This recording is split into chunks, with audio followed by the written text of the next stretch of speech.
When I first saw this picture 2 years ago, I was stunned. I was like, come on, this is not mountaineering. I would have a problem to tolerate such a queue in the supermarket, let alone on the tallest peak in the world. And how do we even know it's the tallest peak in the world? They declared it 150 years ago and they didn't have any satellites. And is it the tallest peak in the world? Let's find out.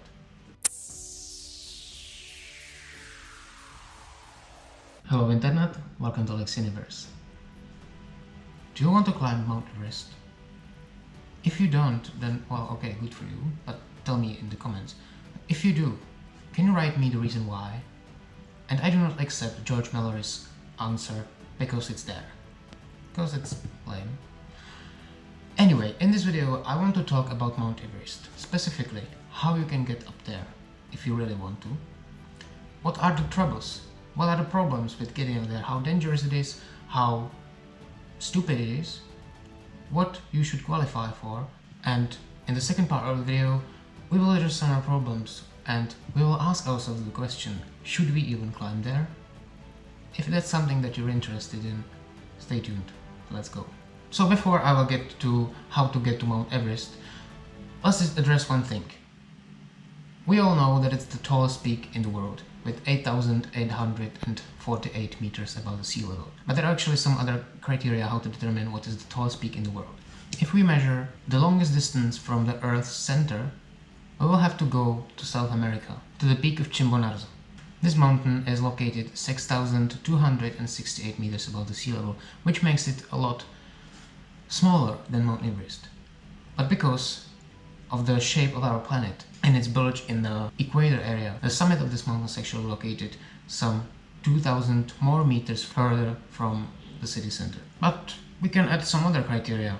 The Hawaiian stratovolcano of Mauna Kea could be considered the tallest mountain in the world, measuring from its base to the peak. While it's located only some 4,000 meters above the sea level, it actually doesn't start at the sea level, and its base is located some 6,000 meters below the sea level, making it, base to summit, 10,210 meters high.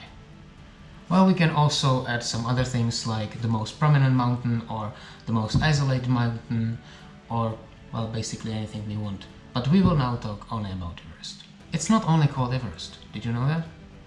Well, it's the most accepted general name around the world. It actually has a Tibetan and Nepali names. It's Chumolangma in Tibetan. You can again see how it's written in Tibetan on the screen. I will not even... It's the weirdest writing system in the world. Never mind. And it's also called Sagarmatha in Nepali, which is also the name of the national park. Now, how did the people in the 19th century know it was the tallest peak in the world? Well, first of all, they didn't. They just estimated, because they haven't seen any large ones. But how did they measure it? Well, there was a great trigonometrical survey of India going on in 1940s, which was led by, well, guess who? I think you will find the name quite familiar. Sir George Everest, although he pronounced his name Everest, which doesn't it sound better? Anyway, they measured the heights of the mountains with some geological bubble. I don't really, just Google it. But it would take a long time before someone summited the mountain. There were several problems. Probably the biggest one was that the Westerners weren't actually allowed to Nepal or Tibet at the time, so it was physically impossible to get there. The first expeditions to the mountain were in the 1920s. A person who got probably closest to the summit was George Mallory, whom I've already quoted before. But we have no proof that they actually managed it to the summit. They died on the mountain, so, well, rest in peace.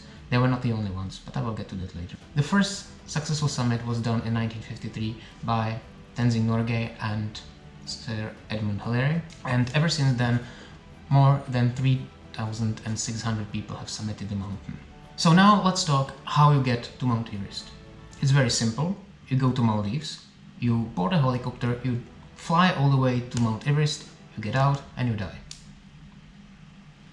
Well, everything I just said was wrong, except for the part where you die. So don't go to Maldives, you cannot drink there. Don't fly a helicopter because the Indian Ocean will fall into the Indian Ocean. Don't fly the helicopter that high, because the air is very thin. But even if we ignore all that, if you get from the sea level to 8,000 meters above the sea level, you will die. Because there is a very thin air and very low pressure, and you will just not survive. That's why you have to acclimatize if you want to climb that high. But I will get to that. So let's be serious. If you want to go to the Mount Everest, it takes a long time for various reasons. So what are the steps that you have to go through? Well, first of all, you need to be very rich, or at least you have to save up some money.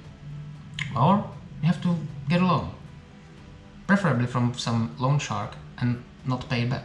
Because you will probably lose your hands on the summit anyway, so they will not have anything to cut you when you cannot pay back. Anyway, you get the money. What money are we talking about? Well, it's a lot. If you want to summit the mountain, the bare minimum of money that you will have to have is $8,000 if you want to go from the Nepali side, or $8,000 if you want to go from the Tibetan side. This is what you have to pay. You pay to the government, and it's mandatory. You cannot climb without it. There were some cases when someone attempted, they will cut you, and you will probably die anyway. But this is not all that you will have to pay. Imagine you will have to have some equipment that's necessary. You cannot go in your t-shirt and your shorts all the way to the summit of Mount Everest because temperatures get to minus 40 degrees. So you will have to buy some equipment, some very good equipment to be honest, but unless you are a very skilled mountaineer, don't go there alone. For most people, you will have to hire an agency that will arrange everything for you, because the climb itself is difficult enough without actually having to worry about many other things along the way. It takes a very long time, so you would have to carry all of your food with you. You will also have to carry your tent, your supplemental oxygen if you need it. And, well, that's a lot of effort. You are free to do that if you want, but most people will hire an agency.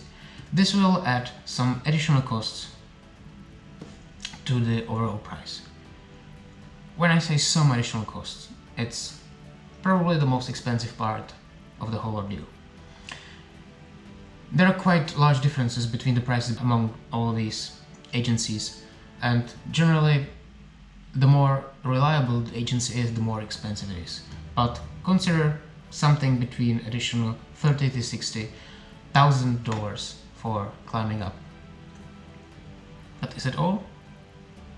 Well, money-wise, sort of. Well, you will have to get to Nepal or China, which, well, costs a lot, but when you compare it to the price of climbing a mountain, it's next to nothing. And also, you have to fly from Kathmandu to Lukla.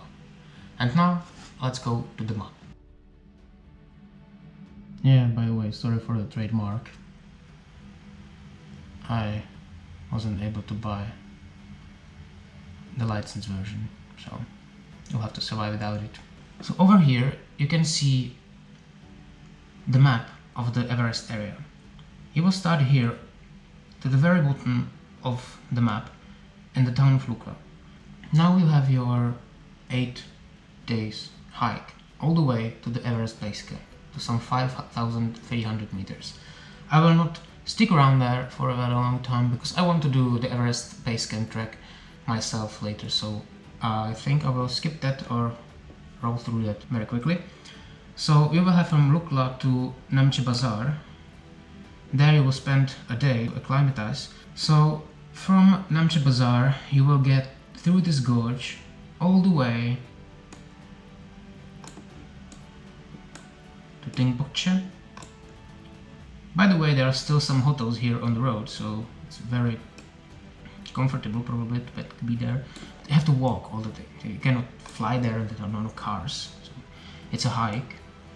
You will go through this valley. Somewhere here you will find the highest cafe in the world, which is where I will have my beer when I go to Everest. I'm pretty sure of that. Well, to Everest. When I said to Everest, I mean to base camp. I would die out there. Anyway, here Gorakshep. Here you can have actually one side track on the road to the top of this mountain where you can actually see the summit of Mount Everest, because you cannot see it from the base camp. But that's not what we are here for. We want to climb up. So let's go to Everest Base Camp. The base camp is actually a campsite. There are some tents, but actually it has some amenities, so there are toilets and stuff. And generally, if you're traveling with an agency, you also have some common tent where you can socialize with other people. You can buy something to drink. This is the highest point where you can get with only the Everest Base Camp permit, which costs $55. Quite a difference from the 11,000, right? But this is a very popular trek. I hope, like I said, I hope I will be able to do it next year. But that's not why we're here, because we want to climb up. Getting to the base camp, it takes some 8 days, and when you look at the map, you can see we have already traveled the longest road. So now it should be easy peasy, right? Well, it's not. When you're in the base camp, the real problems begin. Getting from the base camp at some 5,300 to the summit at almost 9,000, it's not easy. I mean, there is quite an elevation gap, and now let's address a few problems that you have. First of all, it's really high. It's really cold. You cannot go from the base camp all the way to the summit. Not to mention that it takes some time to climb all the way up. Remember, it's still some 3 kilometers in elevation, not to mention the actual distance. That's the least of the problems. First of all, you are really high and you will suffer from altitude sickness. What it is all the higher you get in elevation, the less oxygen you have, which is the first problem. There is like a third of oxygen in the elevation of 8,000 meters above the sea level. But actually the lack of oxygen is only one part of the problem. There is also much lower pressure, which kind of works together. That's why you have to acclimatize. How you do this is pretty simple, and this is one of the reasons why it takes so long time to really get to the summit. How long? Well, some people claim that you can do it in 6 weeks, all the way from Kathmandu back to Kathmandu. Well, yeah, you can, if you're very lucky, but preferably allow yourself a lot more time. 2 months at least, maybe more. But if you're there, one of the reasons why it takes so long to get there, once you get to the base camp and your real attempts begin, you will start climbing to 3 different camps on the slopes of the mountain. There's a camp 2, camp 3, camp 4. Camp 4 is located really directly under the summit. Well, directly. It's up 7,000 meters. One day you will get a hike and you will get to the camp 1. You'll spend some time there and then you will return back to the base camp. Then you have another hike, you will get to camp 2. And again, you don't spend the night there, you go back to the base camp. And you're repeating this several times. It's very important because your body needs to get used to the surroundings, to the elevation, to the low pressure, to the lower oxygen levels, and so on. You will have, if you ask for it, the supplemental oxygen.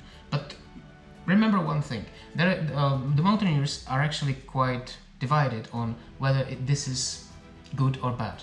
It will definitely help you get there faster. You will have your oxygen, you will be able to breathe, which is always good.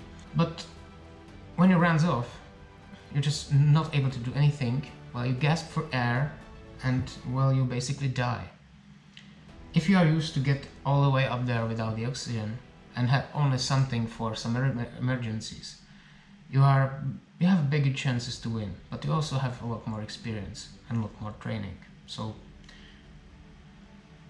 well, decide for yourself. But the problems don't end there.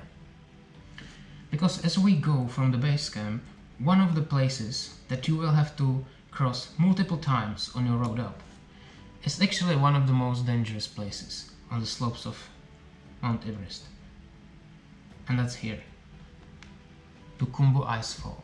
There is a lot of constantly moving ice. It changes their shape every time.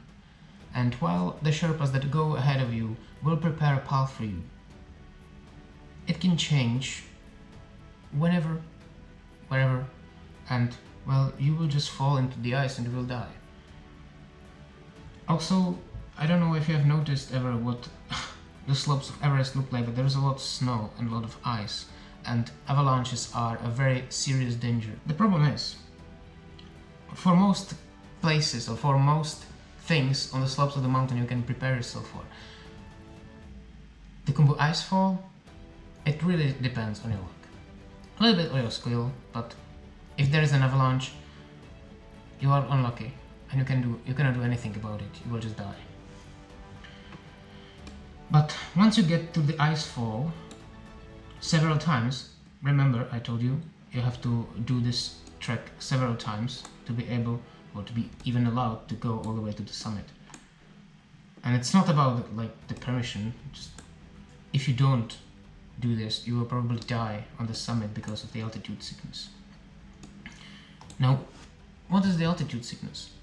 It can have several manifestations, but the most widespread ones are the cerebral edema, which basically makes pressure on your brain, and while you're starting having hallucinations, you lose the ability to see or to move your arms and legs, and that is basically a death sentence on the slopes of the mountain.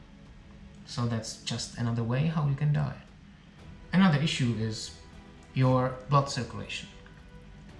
You need to really keep moving your limits of your body, especially like your fingers and your toes. Because imagine there is minus 40 degrees Celsius down there, up there. And your heart will have enough work to supply your essential organs. Not so much for your fingers and toes. You can lose them and the body can survive. But I think you don't want to lose them, so you need to like move them around to support the blood circulation. But anyway, now let's say you are in the Camp 4, which is located here, beautifully between the summit of Mount Everest and the Lhotse. From here, what you do, you spend some time there and you wait. And now it brings me to the main problem with climbing the Everest. You cannot do it anytime. You need to wait for the so-called summit days. These are the windows of opportunity for you where it's even possible or safe, well, safe to climb the summit. You see, the summit season for Everest is really narrow. You generally only are able to summit the mountain in April and May. Well, the reasons for that are various, but basically there is a monsoon season in the winter and the summer, which is really unwise to climb any mountain, let alone Mount Everest. But while it's generally possible to climb a mountain in autumn, not many people do it because there is a lot of dust in the air, there are a lot of cloud after the monsoon, and it's generally less likely to have a summit day. Now, how many summit days would you say are there a year for Mount Everest? Well, not many. You can be lucky, and there could be 11 of them, which is quite cool. So we have a lot more opportunities how to get all the way to the summit. But in 2019 there were only 3 in the whole year. Imagine. So what you can see here, from the Camp 4 to the summit, that's usually done within 1 day. You start very early in the morning, you go even until dark, and you start climbing up. To get to the summit, you should manage it before 2 p.m. because if you stay longer, it's very unlikely that you will make it back before nightfall. Not to mention, as you are entering the elevations above 8,000 meters, give or take, you are getting to the so-called death zone, which is an area that is generally not survivable for long for any human. So you want to spend there as little time as possible. So you will head out from Camp 4 in the morning. You will have some more obstacles like the Hillary Step, which is this rocky, icy wall that you have to climb up. And now you are on the summit, which is, well, honestly, not larger than a dining table, so only that many people fit on the top. And you will start your descent. There are currently 15 discovered routes to the mountain. As you can see here on the map, only 2 are in use for general public. And that's the southern route from Nepal and the northern route from China, or from Tibet. Now let's return back to the original photo that I showed you in the beginning of the video. Why is that? Well, there are several problems with Everest. The largest of them being, it's a tourist destination. It's not even the most challenging or the most dangerous mountain in the world, but it still gets a lot of popularity whenever someone dies there. There have been 3,670, give or take, attempts for the summit, and 56 people out of that died. In comparison, almost 1,400 people died climbing Mont Blanc in Europe. Well, the difference is there have been significantly more attempts for Mont Blanc, and the mountain is actually not that dangerous. That kind of brings me back to the main point. When you take, for example, Annapurna, which is considered one of the deadliest mountains in the world, if not the deadliest, 58 people died while trying to summit, which is only slightly higher than Everest, but imagine only 158 attempts were done for Annapurna, which means 1/3 of all the people who climb die. So that's a lot more than on Everest. But the biggest problem with Everest is most of the people who do climb or do attempt to summit, they are not mountaineers, they're tourists. I will exaggerate a little bit, but climbing up Everest with these agencies is basically you hang out on the rope and they will just pull you out all the way up to the summit, you take a selfie and then they will take you all the way down. That's really exaggerated, but honestly, yeah, you need to have some general fitness. But, well, do you? Nobody's checking it. You didn't even have to have any kind of previous experiences with any rock climbing, not to mention high altitude rock climbing, to get the permit and to pay someone to drag you all the way up to the mountain. Which, I mean, even with all that, I know that if I attempted, I would die. So I will not go. Because first, I don't want to die, but second, this is just a little part of the problem. There are hundreds of people attempting to climb Mount Everest every year. Now, imagine you have someone who has absolutely no idea what they're doing and they're stuck in the mountain where you have only one-way street. You can generally walk around, but not everybody will have guts to do that. And so you're all stuck in this queue and you wait for this slow, unexperienced person to go all the way up. God forbid if they didn't know how to go up. If they stood there for hours and didn't move, well, what would you do? You cannot move up, you cannot go down, you're stuck in one place, it's freezing. They will die. Because someone didn't know they couldn't do it. Because someone paid these agencies to drag them all the way to the summit without thinking twice how dangerous this is. Does this explain the photo? Well, kind of. But it brings me back to what I already said. There is only that amount of summit days in the year. Imagine that you have the base camp full of people, let's say 600 people, and all of them want to go to the summit. If you have 11 days, it's still overcrowded, but it's doable. If you only have 3 days, like in 2019, this is what you'll see. You'll see these queues that almost don't move, because there are some people who thought they could climb to the top of the world without ever even climbing any little rock. That's insane. And that's not mountaineering, and honestly, what kind of achievement is that? You pay someone to do every work for you. You're putting everyone on slopes of the mountain to danger. And for what? What kind of achievement do you have? If you are lucky enough to survive, which in most cases you don't, so what? You get it back? And now you can like brag, I've been to Everest? Well, yes, but you went there almost by elevator. I'm sorry, I got off topic, but anyway, if that's what you want to do, if you want to climb the Everest, there's also kind of a general problem with the waste on the top of the mountain. The more people come, the more waste there is. And I'm not only talking about the bodies. Sorry, I didn't mean it. Well, I did, but I didn't want to say it out loud. Anyway, so there's one thing. Not only there is a lot of waste, because everybody's like throwing everything out.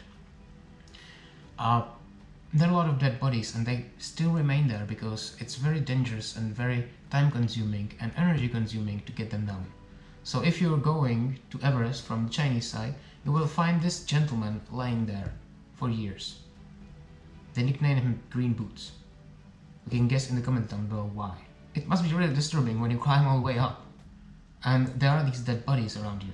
Some of them fell to their death, so you don't see them, but there are still many that do lay there. I just like walk over them and continue your journey. Insane. There are many ways how you can die on Everest. I just had this idea that it would be so cool if there was a version of this song Dumb Ways to Die on Everest. If any one of you knows how to do animation, please do it. I will share it everywhere I want because I really need to see that. Well, anyway, let's get back to the question that I had in the first place. Do you want to climb Mount Everest, even after all that I told you?